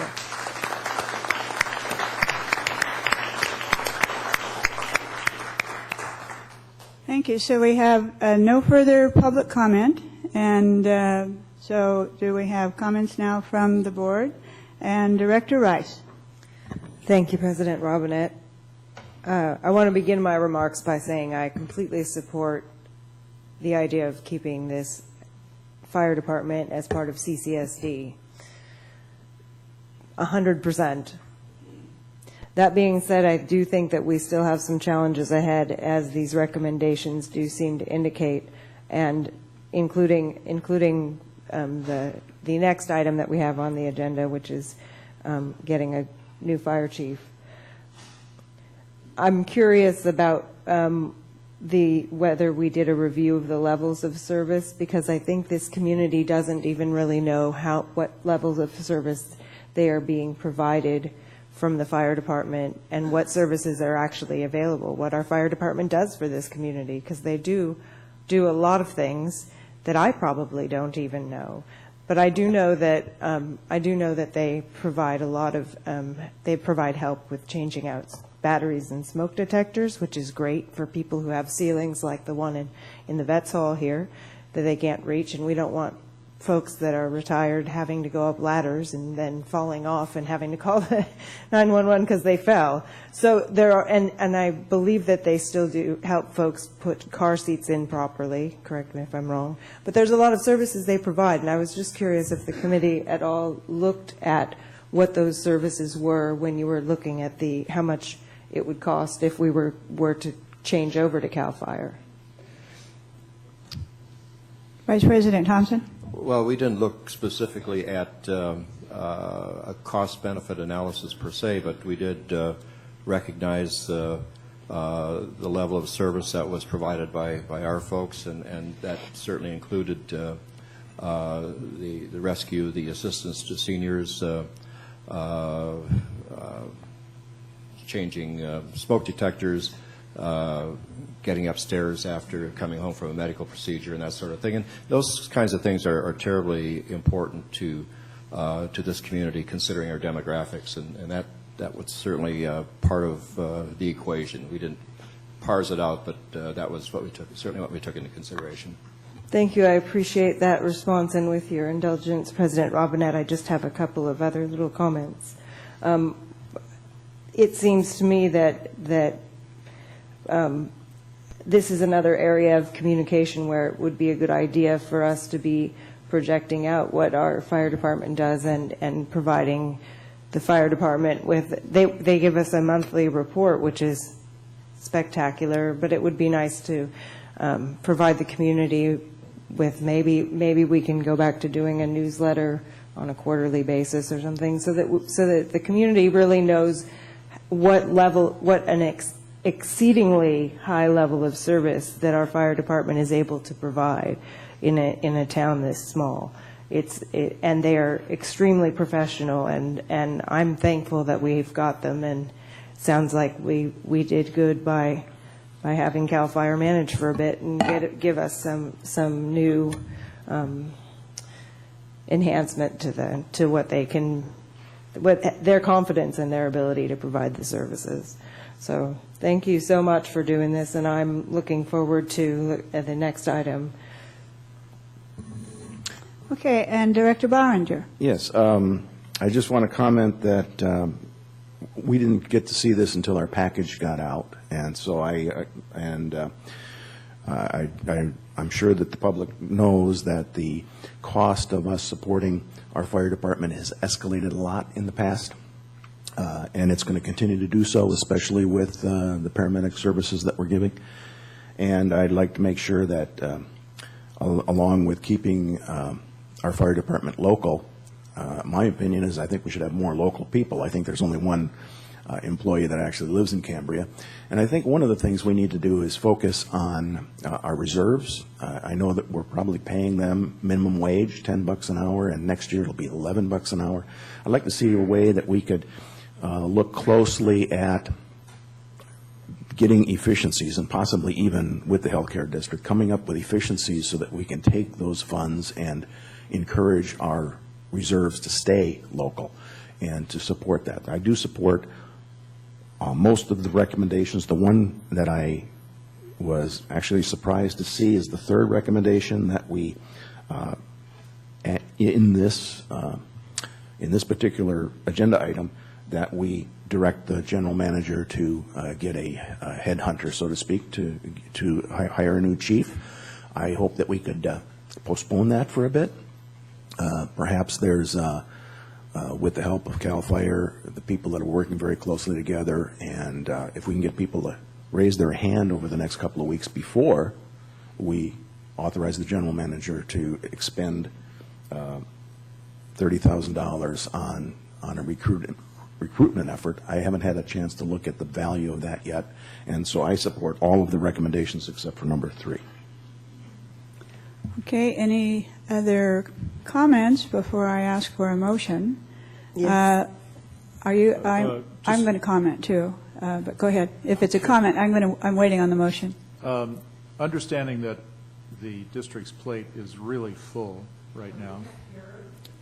Understanding that the district's plate is really full right now, but priorities and opportunities being what they are, I would really like to see us follow up with the invitation we received from Christy Jenkins to rekindle the discussions with the Healthcare District Board about how we can improve efficiencies and maybe even reach some sort of an agreement that would provide for a unified effort for paramedic and fire service. Okay. I would like to move. I would like to comment. You first, got it. and then we will be ready for a motion. Thank you. Mhm. Before we go to the motion, I simply wanted to just share and cannot overstate that this has been a process, and it will continue to be a process. It's what we wanted. It was something that has very much been a professional pursuit, and it has been something where I think trust and respect has come out so strong, so loud, so clear. The professional growth and insight for everyone, I think, has been a benefit to both the departments. The mutual respect and the appreciation has come from everyone and related to this in both departments, from their willingness and their openness to learn from each other. And that we need, and I know and trust will be something that continues. It is very much a collaboration and a partnership, and I think our community is very fortunate to have two such fine departments as we have. So we're ready for the motion, and Director Rice? Well, if I Okay. could, I'm Yes? sorry, just a comment with respect to Director Berenger's comments about reserves and so forth. Under the SAFER grant, the reserves have been given the opportunity to apply for those positions, and so it's really kind of an opportunity for them to first of all get experience as a regular full-time fire person, so that they can use that either in terms of future employment or what have you. But that is really good experience for them, and also to provide employment. And beyond that, the department is at this point interviewing more potential reserves, and so certainly we want to make that opportunity available to as many folks as possible. Okay, and Director Rice. I move that the board adopt recommendations 1, 2, 4, 5, and 6 of the ad hoc committee, and I will speak to why I didn't include 3 in that motion. I'd second the motion. So the reason I skipped that one is the next item speaks directly to this, and it seems to me if we were to pass this with the recommendation that we direct the general manager, there'd be almost no reason for us to have a discussion on the next item. If we've already essentially said that we need to direct him to do this, this action here seems like it's ahead of its time and will be taken up as the next item, which I can't see as being, since the ad hoc committee is recommending that we do this, I can't see that recommendation will be. I second the motion. Okay. So that's Okay, so That's we why I have, skipped that a motion with one modification, and that is to discuss then actually what was in the motion under recommendations on item 3, which is our next item to discuss. Is that acceptable to everyone? Okay, then I think we have a motion and a second with that modification, and I'd like a roll call vote, please. Director Rice? Yes. Director Berenger? Aye. Director Sanders? Aye. Vice President Thompson? Aye. President Robinette? Aye. Motion passes 5-0. Thank you very much Thank to you. the committee for their work on that. Oh, thank you. Okay, now we're moving to item 4B, and so I would like to have General Manager Gruber introduce the item, please. Thank you, Madam President. I'm going to defer this one to District Counsel Tim Carmel. Okay, Mr. Carmel. Madam President, members of the board, as you just heard in the last item, recommendation number 3 from the ad hoc committee reads that the board direct the general manager to proceed with the search for a permanent fire chief by utilizing a professional recruitment firm in order to secure a highly qualified fire chief and execute a contract not to exceed $30,000. The recommendation in the staff report is that the board authorize the general manager to enter into an agreement with Bob Murray and Associates, a firm with extensive experience in recruiting fire chiefs, for about $25,000. That's the estimate. Be glad to answer any questions. Okay, thank you. Do we have public comment? Okay. Yes, we have some public comment, And so the first is Jerry Wood. Good morning again. Again, this is a letter from Bill Canoop. Because of his illness, he can't come. Letters dated February 4th, 2016. President Robinette and CCSD Board of Directors. Thank you for your commitment to keep the Cambria Fire Department local, as this will provide the benefit to our community. To further benefit Cambria, I feel it is necessary that we hire internally. I would like to take this opportunity to recommend Captain William Hollingsworth. I have known this man for 10 years, know that he has the skills, education, qualifications, and necessary to be an exemplary chief. He is an outstanding employee with strong personal commitment and caring for others. This is evidenced by the support that not only from the community members, he has myself, but in the support of his peers and fellow firefighters. I have reviewed Captain Hollingworth's certificates, education, training, and his plans for continuing education, and feel that he is more than qualified to fill the position of chief. He has often fulfilled chief's duties in his current position with the department when necessary. As a citizen of Cambria, I feel it is unnecessary funds to look outside the department and would be a waste of taxpayer money, especially when a qualified individual exists within the department. Promoting internally would be the best option for a number of reasons, including but not limited to morale of the department, utilizing an already qualified and trained employee, saving taxpayer money. Furthermore, this would be in the best interest of the CCSD because they cannot lose. Utilizing a probationary period would allow for checks and balances, and with the comfort of knowing that if he does not work out, you can pursue other options. That being said, I firmly believe in promoting Captain Hollingsworth would allow the opportunity for him to prove what I and many others already know, that he will make a terrific asset as chief. Sincerely, William E. Canoop. And so I don't have to come up again. I would like to add my agreement with this letter, and I would also like to take just a short minute to say, with the decision to retain our Cambria Fire Department, I renew this as a new beginning for the citizens of Cambria and the CCSD. We now have a totally fresh slate with new and complex challenges to address and solve. Let us all work together to do our best and move on in a positive manner for our common goal, the betterment of Cambria. Thank you. Thank you.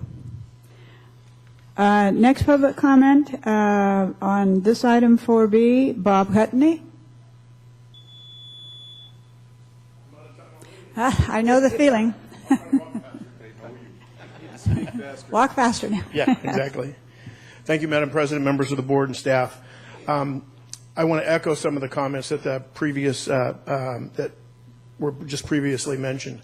I have a different approach. I don't think it's bad to advertise for a chief.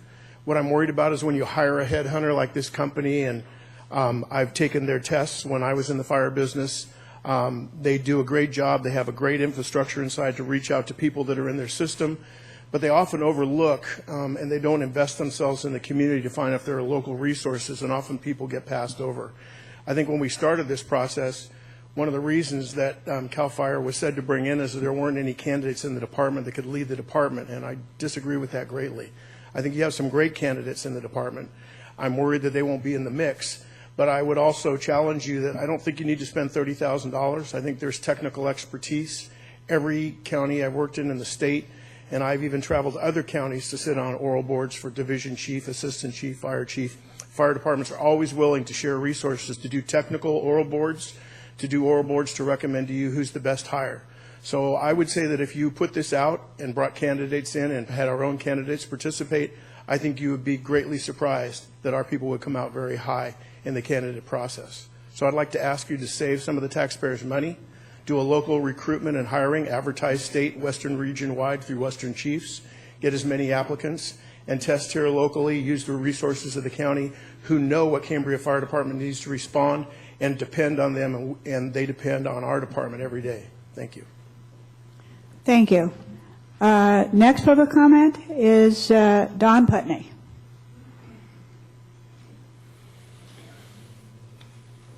I thought you might miss me when you said there were two Bob Putneys. I am Bob's wife, and I am the driving force behind Keep Cambria Fire local. I sat in a CCSD meeting and listened to a general manager say there were no viable candidates in Cambria Fire. There was one, and there still is one, if not more.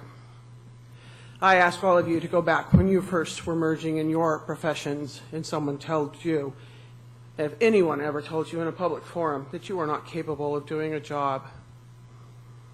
And I ask you what that would have sat on you like. Pardon me, I have a bit of an allergy with the pine pollen. That's when I decided it was time to educate the public fairly with facts.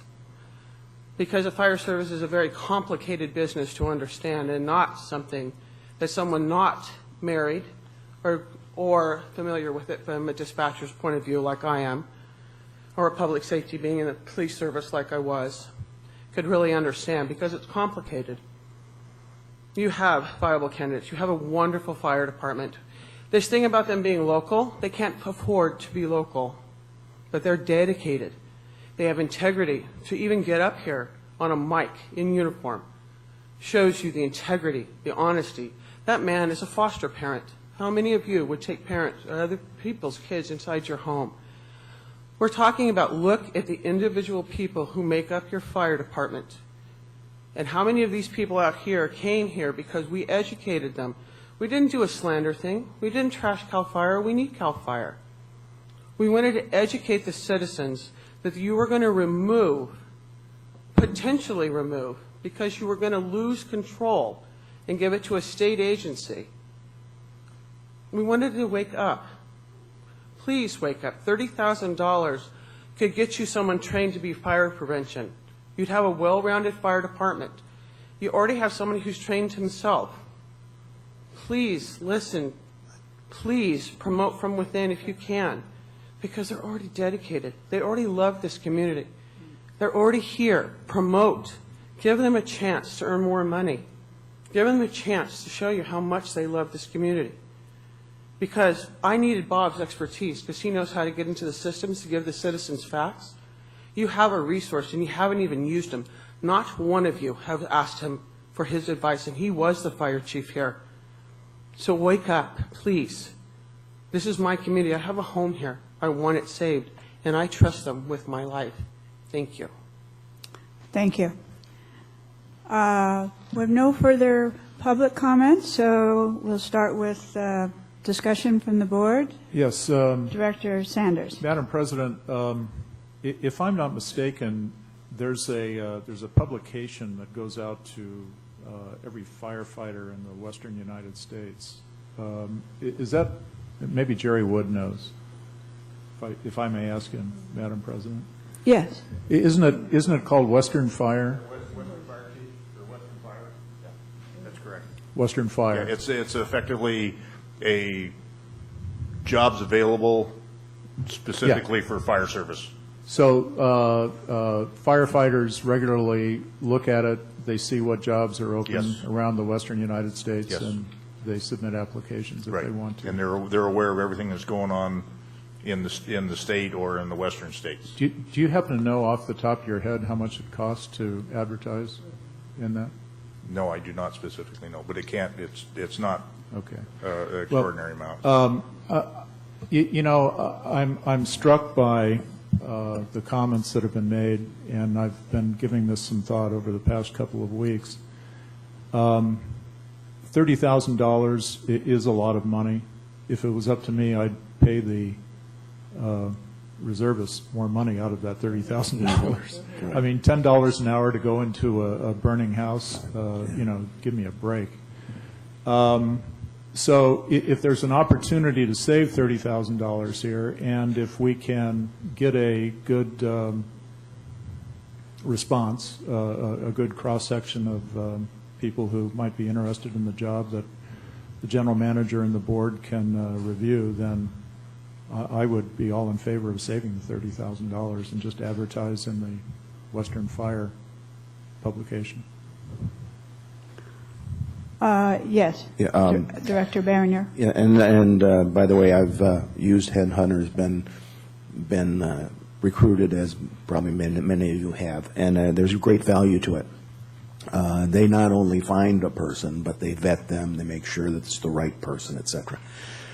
But that said, I think that as a minimum, we should take a couple of weeks, and we can address this just on the next agenda item next week, or table it for at least a period of time. I think a lot of people watch this show, and some people might want to raise their hand.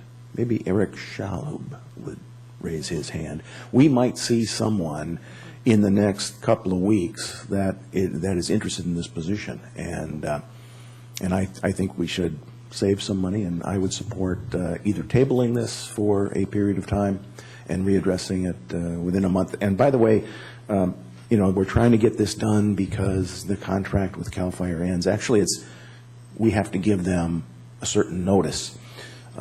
We can always push that end date out if that's an issue. Vice President Thompson? Well, I very seldom vote against my own motion, but I'm persuaded by the comments and by the comments made by Director Sanders, and I think that it would be a good idea to take this item off the table and come back. I think that it makes sense to, well, first of all, I agree that we have very qualified candidates within the department, and so this was not intended to preclude any of the current personnel from applying. But I also think it's important that we throw the net out there to see, just from a public policy matter, that we need to get a sense for the list of candidates that are interested. So I would also concur with taking this off the table and giving it some more thought and perhaps coming back with a better approach. And Director Rice? I too tend to agree with the idea of doing some advertising and ensuring that some of my questions that I had based on these RFPs are moot if we're going to go in this other direction. But I do want to make sure that it's clear, General Manager Gruber and Mr. Carmel, I would like to make sure that it's very clear from the outset what the role is of the board in this process, because I believe that we hire the general manager and he's responsible. The other concern that I have in going this direction, which I fully support, but I have a concern that I don't know that we have the staff manpower to be able to manage us doing this, because we are really light in the amount of staff that we have. We do have a new person, I believe, but I don't know if I think that that's part of why this particular path was selected. I don't think we should spend the money if we can save it, but I also don't want to overburden an already burdened staff. That's my concern on that. And I'd like to at least see that we hire somebody to do the background checks so that we get it done by somebody who has the experience to know what to check in when we get to that point in the process. But I think either tabling or going the other direction in consideration of staff, I think it's important we don't overburden them. It's my turn. Okay, good. Okay, we've each had our turn, so I will take my turn, but then I'll come back to Director Barringer, too. I think this is excellent discussion. I think that from my vantage point, and I certainly agree with what people are saying here around our table, but I would also like to step back and review the process. Now, we have had, it is my understanding, we've hired from outside for our last two chiefs. I know that for sure. And that perhaps came from a search, and it may have just come from applications. So I'm certainly willing to discuss this further, too. I think there should be some way to advertise, and I think people that seem Qualified should certainly have the opportunity to apply from here, from perhaps elsewhere. I agree, too. We do know that we work on a very lean, we've made cutbacks and we work with a lean staff. And so I would be willing, rather than the amount that we requested here for a professional search team, I would be interested in hearing from staff in between on if we could even take a certain amount of money and hire someone that would be the person who has the kind of skill set to do searches and to background checks, because those things do have to happen. So I would be willing that the district could put some money into it and not just say, oh, Monique, in your spare time, would you go ahead and do that now, too? I realize that that's not practical. So I would look for someone that understands how you do background searches, someone that could take the paperwork as it comes in, and then it will go through the process of review, and perhaps we pick the top 5 candidates from that screening, and then we move forward to interviews for a selection. But we definitely leave it open. We need to find out about the advertising then, and that's going to take some help from someone too. So there's a lot of steps from what we're talking about to actually deciding who's going to do the work, how much would it cost us, and comparing it then to what had been suggested. One thing for clarification on this, with the current recommendation of the search team that you have made, we have here today, that is open to everyone, isn't it? It would be open to everyone. But well, I need to ask these questions. These are important questions, because I don't want anyone screened out. I don't want anyone screened out. Anybody, Madam President, anybody can capable. apply. Anybody can apply, but if you read Bob Murray's detailed presentation, and then from that pool, they look at 10 or 12 of the top candidates, and they interview those, and then they make a selection from a smaller group. So that's how the process works. Anybody can apply for anything. We can all apply for any position throughout the United States we want. It doesn't necessarily mean that we're qualified for that position. And that's where the person, Bob Murray, comes in, is determining who is the best fit for the community. Okay, well, I'm thinking we want at least today here to have a little more think time. That seems apparent, right, rather than going forward. Director Barringer? Yes, and I want to reiterate, I'm suggesting we table this for 2 weeks or a month so that we can really understand how we want to do this process. But I'd also like to ask legal counsel a question, in that the board, really, the personnel issues are always the responsibility of the general manager. And I've always been a little bit not that happy with it, but that's fine. In this case, I think this position is so important that is there a possibility that the board members, or maybe even an ad hoc committee, could be involved in this search?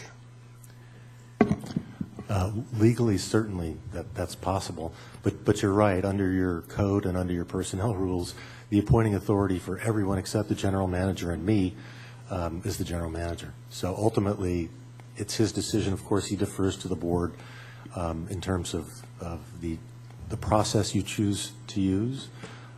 He could reject that idea, but I know that Jerry's sensitive to the desires of the board, and if that's the direction that the board wants him to go, I'm sure that's the direction that he will go.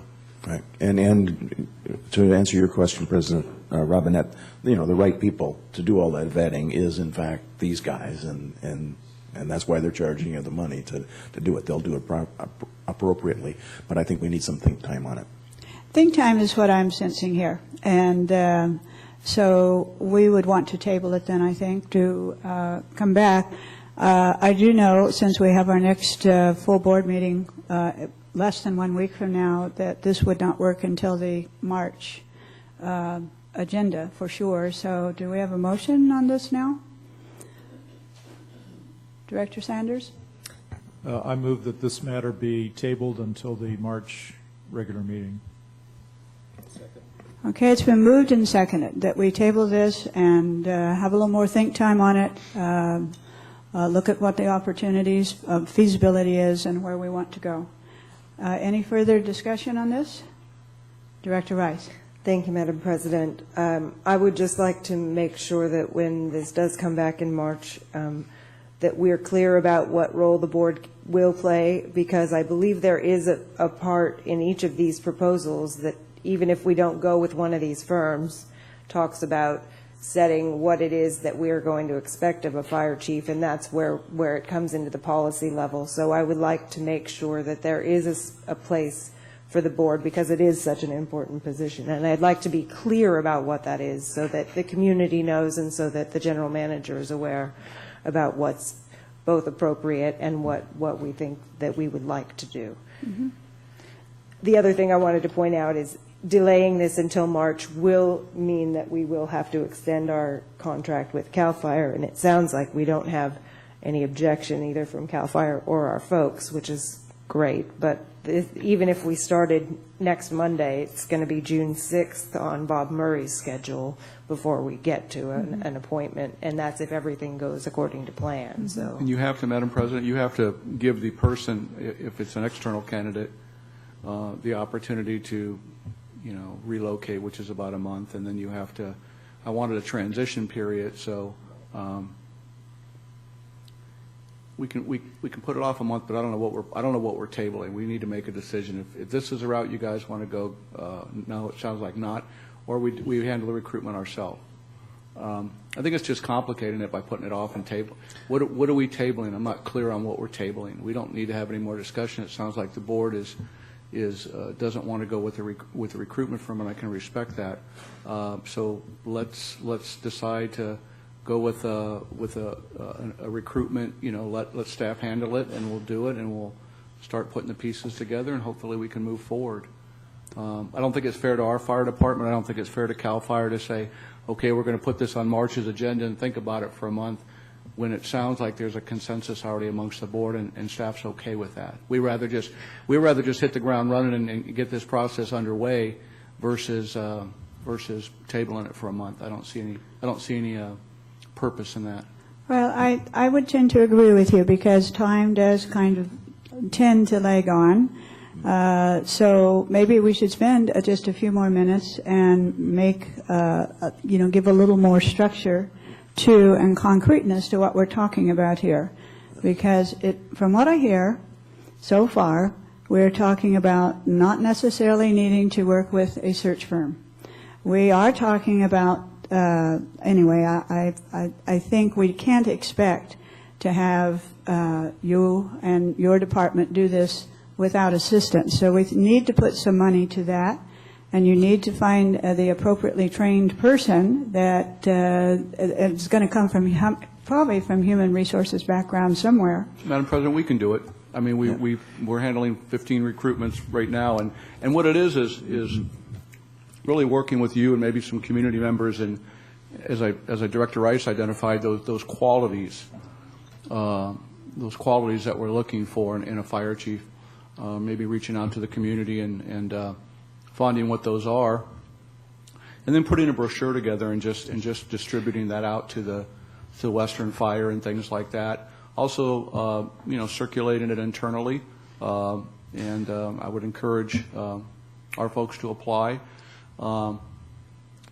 There are a million different fire chief brochures out there on the website, as Ms. Putney and other people indicated. We don't have to reinvent the wheel. I think that many of the needs that we have are similar to what other communities have had and need. We're unique in a little ways as far as the forest goes and things like that, but I really don't. I think we're bringing somebody. We can do it. Staff can. Me and District Council and Monique and maybe the Fire Ad Hoc Committee. We can pound this out relatively quick. Madam This President. is what I'm thinking. We have an ad hoc that's going to continue with fire services in place, and we certainly can get some guidance on. It's like any professional job. You have certain qualifications, certain background, education, experience, work experience. it's still always going to be that you have those certain job skills that you're looking for. And we certainly could put that together, I would think, in-house here. Madam President, can I make a comment? Yes. My desire wasn't to stop the recruitment effort. My desire was that recruiting can start tomorrow whether we use a firm or not. And I was hoping that a bluebird would fly in the window, and perhaps, we could address before we spent the $30,000, we might have other avenues, and that's all I'm saying. And so the recruitment could be internal. What we could do, as a possibility, is say that we authorize the general manager to spend $30,000 on recruitment and give him direction that he takes some quick action before hiring a search firm. Yeah, and up to 30,000. Something like that. That's a something proposal. like that. You have an ad hoc in place. And if he needs the money for internal recruitment, he has a What is budget. your response, General Manager Gruber? I'm afraid to say what I'm going to say. If you give me $30,000, I'm going to pick up the phone and tell Bob Byrd to start on the recruitment. Even though that's not what you want, but I respect whatever you guys, whatever the board. I work for you, and I'm hearing the community's input. So you tell me what you want me to do, and I don't necessarily know you need to allocate me any money. We'll get the ad hoc committee together, and I got some ideas I've shared with you already. Maybe the board would pick each member, pick one member from the community at large. And we could have that as one of the interview panels. You can each pick a representative, and then. But we have an ad hoc committee in place, and don't give me $30,000 and tell me to go take care of the recruitment because, well, I'm not telling you not to, but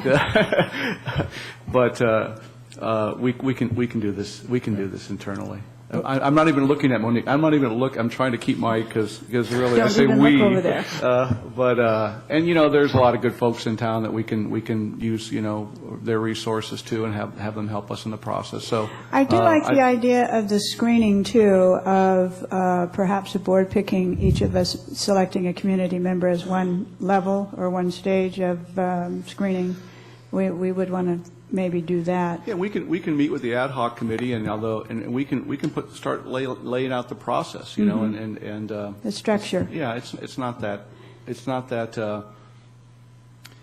I don't want to say it's not that difficult of a process, but it's a process that we can get done. I mean, we got the creek being cleared out right now, and we came to you only a couple of weeks ago saying the creek's all clogged up. So I think we can all come together and come up with a really good idea for recruitment and save $30,000. So. Director Sanders. Madam Chair, just to kind of clear the decks here, I'm going to withdraw my motion and make a substitute motion. All right. The substitute motion would be that the general manager be directed to initiate a recruitment process for a new fire chief, that it be handled in-house, and that he is to report back to us if he needs any assistance in that regard, and that at a minimum the ad hoc committee be involved in that process. Oh. Okay, it's You been already seconded? Okay. Oh, okay, it's been moved and seconded by who then? Mike Thompson. Okay, by Vice President Thompson, that we move forward in-house. Madam President? My only question back on this modification possibly is, somewhere in there, I would still like to include that this may have some additional expense that should be, it shouldn't be that just the staff that's existing here do that recruitment. It's a big recruitment. That's up to the ad hoc committee and the general manager to report back to the board if there's some sort of an extraordinary expense Extraordinary. that the board has Okay. to approve. I like the word extraordinary. Yes, Mr. Madam Carmel? President, I have to interject here. So this agenda item has been set up very narrowly. I'll read you the description. Discussion and consideration to authorize the general manager to execute an agreement with Bob Murray and Associates to conduct an executive recruitment for a fire chief. That's what you're dealing with. This robust discussion is fantastic, and obviously we're all listening, and the general manager hears very clearly what's expected. But no formal motion can be made that's outside the scope of what's actually set up in the agenda description. And I'm sorry, the Brown Act constrains you in a way that sometimes strangles you. Okay. But I think it's important. We can either bring this back for another robust discussion, but clearly the general manager, who has the power to move this forward on his own, it doesn't have anything to do with the board other than the broad policy considerations. A motion beyond what's actually agendized would be inappropriate under these circumstances. But I think I have to emphasize that we've all heard very clearly what's expected, and certainly that'll be implemented. But again, a motion itself would go a little bit too far in terms of the Brown Act. Could I move that we table? Question, and I'll come back to you. Okay. Question then, knowing what seems to be the direction that you're hearing now from the board, because we have a full agenda on the 18th, and since we've already had a robust discussion regarding what we think would be more appropriate, if we wouldn't tie up too much time on the 18th, knowing that we've already discussed this, is it appropriate we could bring a modified motion back on the 18th? We could certainly bring an item back that frames the issues so that you could continue on with this robust discussion and then take some level of action to direct the manager appropriately, however you determine. Madam Chair, Mark Twain once said that a lawyer who represents himself as a fool for a client. But I completely disagree with counsel. The motion simply authorizes the general manager to do what the general manager is legally empowered to do. That's all it does. But for the sake of getting on with it, I'll withdraw it. And Mr. Carmel? Yeah, respectfully, I disagree just because of the nature of the Brown Act, and I know it's an extremely strict interpretation that I'm making. But I think the observation of Director Sanders is correct, and that is we've heard everything, and I don't think it takes a motion for us to understand and to move that forward. Okay, so we're not doing a motion, but we have a better, after this discussion, understanding of the options that you have available. Okay, so then Madam we don't have President, a motion. Yes. I think the motion should be to table this item, period, to table the item. But we have enough information to get started, correct? Okay, there we go. Do you have a second? We have to get rid of this business, right? So tabling it, we need a second and a vote, right? We wouldn't formally have to do anything. Okay. It would just fade away on its own. Okay, so we've made it all go away now? No. So, no, I think we have direction. Okay, so we are clear. Director Rice? Just a really quick question that Mr. O'Reilly may need to answer. I'm going to make the assumption, since we knew we were only going to have CAL FIRE for a year, that we put some money in the budget already for doing this. Is that the case? For this year's budget, it was already in there, some amount of money? That's correct. There's $25,000 in the fire budget for chief recruitment, and the general manager is already authorized to spend it. I mean, okay. Unless you take that authority away, it's there. Okay. Good question. So the money's there. So the We're money's good. so the money's there. We're just not going to forward with authorizing this. Good for that clarification. Okay, so we've got the money. We're ready to go with modification. Okay, then, let's move on then to 4C.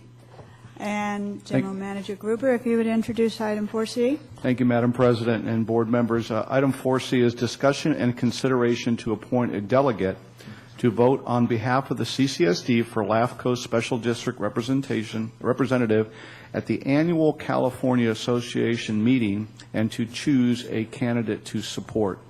Let me just read the recommendation so it's clear. It's recommended that the Board of Directors discuss and consider appointing a delegate to vote for the Special District representative on Local Area Formation Commission, which is LAFCO, on behalf of the Cambria Community Services District at the annual meeting in San Luis Obispo chapter of the California Special District Association on Friday, February 19th, that's next Friday, 2016. It is further recommended that the Board of Directors choose the candidate that the CCSD will support. And I believe you have all the candidates' information, at least some of them. I think we included all the information that we had for you to make that selection process. One thing I will say is there was a good number of candidates seeking this. So with that, I'll turn it back over to you, Madam President. Thank you. Okay, so we have no request for public comment on this. So we are into discussion, and so we are going to talk about, I think what we're going to do momentarily is have a roll call vote on the candidates or the people that are we have been given information for.